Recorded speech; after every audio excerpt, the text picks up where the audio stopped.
Olá pessoal, tudo bem com vocês? Eu espero que se encontrem bem. Estadual, Movimento Crítico. Eu me chamo Emerson e hoje vamos trazer um assunto bem interessante. Vamos falar sobre jogo e cultura, mas não numa abordagem de todo jeito.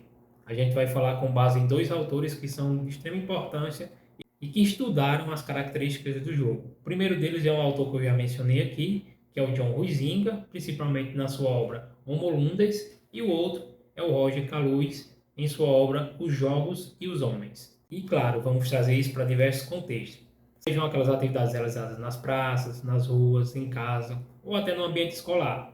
E também vale destacar que os jogos e brincadeiras são um conteúdo fundamental para a educação física. Então, ele envolve, além da prática, né, da dimensão lúdica, mas também envolve questões sociais que atravessam esse tema e também, principalmente, esse conceito do que é jogo. E a gente vai entender que o jogo não é só passatempo, é construção de cultura, de identidade e até de disputa simbólica.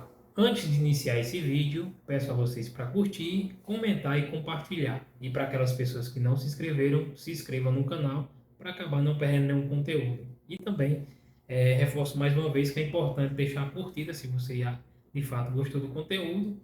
E se não gostou, deixa o dislike, porque é uma forma também de estar engajando o nosso conteúdo e sabendo o que a gente pode melhorar em relação a essa dimensão dos vídeos. Por isso que é importante, que é uma das formas de estar engajando esse canal. Então vamos para o vídeo. Primeiramente, vamos começar por John Huizinga. O cara escreveu Homo Ludens lá em 1938 e soltou a seguinte provocação: o jogo não é produto da cultura, é o contrário. A cultura é que nasce do jogo. Ele vai dizer que antes mesmo de termos sistemas complexos, antes da escrita, antes da própria ideia de civilização, a gente já jogava. E ele ressalta que o jogo é mais antigo que a própria cultura.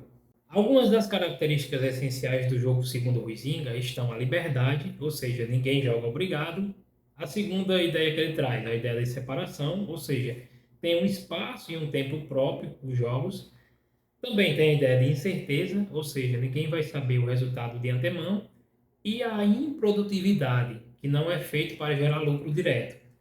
E também uma questão fundamental dos jogos, as regras, pois sem as regras não é um jogo. E assim, pessoal, o Huizinga tem duas ideias que eu acho muito massa e que a gente precisa trazer para o dia a dia. A primeira é a questão da tensão e o jogador chamado estraga prazer. A primeira ideia que ele traz de tensão é aquela tensão, aquele frio na barriga, a emoção que segura todo mundo ali, querendo saber o que vai acontecer. Então imagina uma final de campeonato de futsal na escola. Mesmo quem está na arquibancada sente a tensão. Isso é parte essencial do jogo. Já aquele jogador chamado de estraga prazer, segundo o Huizinga, é aquela figura que não aceita as regras, que quebra o círculo mágico do jogo. Pode ser aquela pessoa que trapaceia o jogo ou que começa a desrespeitar o clima da brincadeira. E o jogo acaba que se desfazendo quando isso acontece. Então é uma coisa bem chata, né? Quando tem um jogador que desrespeita as regras ou então quer fazer de todo jeito, acaba que prejudicando o andamento dessa prática. Então, quando isso acontece, acaba que o jogo se tornando desprazeroso.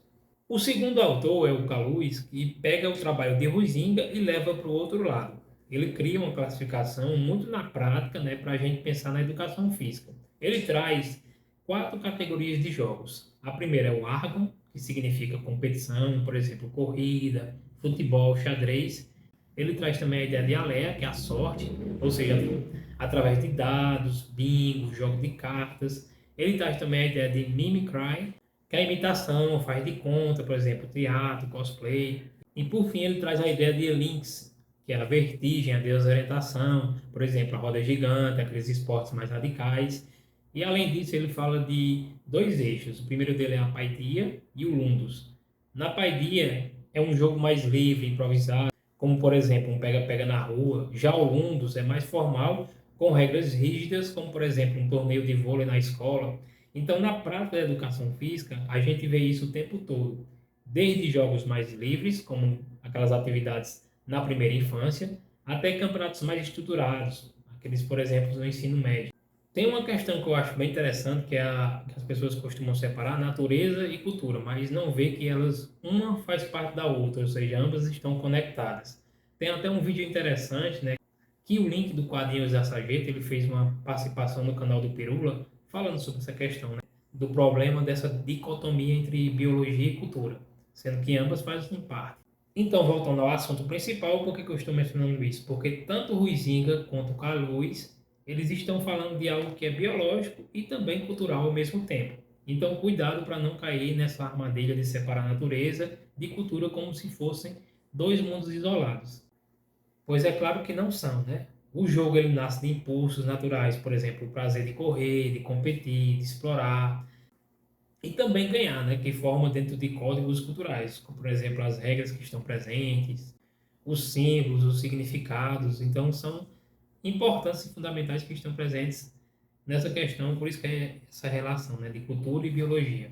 E quais são as implicações socioculturais? Então, a gente entra nessa questão que não tem como você ignorar, pois o jogo é um direito, mas nem é todo mundo que tem esse acesso, né, essa prática. Então, a realidade das grandes cidades, por exemplo, existem espaços de brincar cada vez menor. Ou seja, tem a questão da própria ideia da violência urbana, da privatização dos espaços públicos, sem falar na pressão do mercado, né, transformando tudo em mercadoria. Então, os jogos e brincadeiras de rua, que são e fazem parte da cultura popular, estão cada vez mais desaparecendo em vários lugares. E isso não é só perda de lazer, é também perda de vínculo comunitário, de uma cultura que é aquela cultura viva que está presente, né, nas tradições também milenares. E é claro, pessoal, não dá para deixar de falar da tecnologia. Hoje o tempo de tela está ocupando um espaço enorme na vida de crianças, jovens e até adultos. Os jogos virtuais, eles têm sim seu valor, estimulam raciocínio, coordenação, até trabalho em equipe em certos contextos. Não é sobre demonizar esses jogos, né, ou essas práticas, mas é interessante, pessoal, que a gente precisa ter um equilíbrio. Quando o tempo de tela ele toma conta, os jogos tradicionais, aqueles jogos, os de rua, os de contato direto, eles ficam de lado. E aí a gente perde aquela dimensão física, coletiva e simbólica também, e sensorial do brincar. Então, o ideal é ter uma dosagem, promover uma convivência entre o digital e o presencial, para que ninguém perca o melhor dos dois mundos. Outra coisa que eu observo bastante em a questão dos jogos e brincadeiras, né, os estereótipos, é que os jogos eles não são apenas para gastar energia. Eles também ensinam a convivência, o respeito às regras, o trabalho em equipe e até em formas de lidar com frustração. E o mais interessante é que isso vale para o pega-pega na quadra e também para o jogo mais estruturado no torneio escolar. Então, o elemento cultural está ali e ele é formador e é de extrema importância. E já que a gente está falando de cultura, de tradição, de coletividade, a dica do movimento cultural de hoje é a música Etnia do Chico Sainz e Nação Zumbi. Ela não fala diretamente de jogo, mas fala de pertencimento, de identidade cultural e de como a vida em grupo é marcada por elementos simbólicos, tal como os jogos fazem. Além disso, é um lembrete de que a cultura popular ou erudita é um território de resistência e de memória. Para as considerações finais desse vídeo, pessoal, o jogo é mais do que lazer, vocês percebem, né? Ele é construção de cultura, é ponte entre natureza e sociedade, é território de encontro e também de disputa. Minha provocação é o seguinte, pessoal: se o jogo é tão essencial, por que estamos perdendo e deixando de lado os espaços lúdicos nas ruas, nas praças, em casa?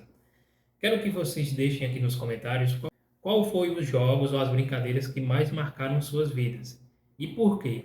Compartilhe esse vídeo, se inscreve no Movimento Crítico e vamos seguir juntos nessa caminhada de reflexão e movimento. Porque se tudo movimento, os jogos e brincadeiras também fazem parte. Um grande abraço, pessoal, até mais e valeu!